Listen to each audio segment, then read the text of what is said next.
जगतसिंहपुर जिलार रघुनाथपुर मुख्य बजार उपरे भसाणी चलीथिबा समय रे घटिछि अघटन।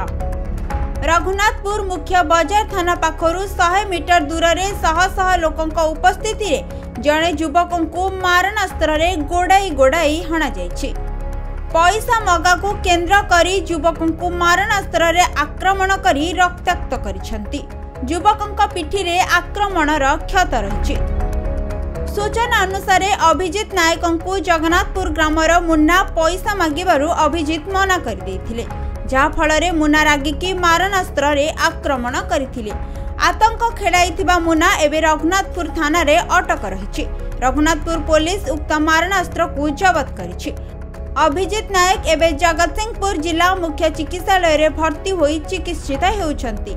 रघुनाथपुर पुलिस घटनार अधिक तदंत जारी करिछि। तुम पैसा नहीं उठली गचरे गोड़े मुझे बजार जाम अच्छे भटी हाणिले 1.5 लाख टका मिले है टोटाल पैसा को छड़े छोट माइला भूसी आमरी जगन्नाथ मुन्ना। जगतसिंहपुर उमाकांत पात्र रिपोर्ट, खबर ओडिशा।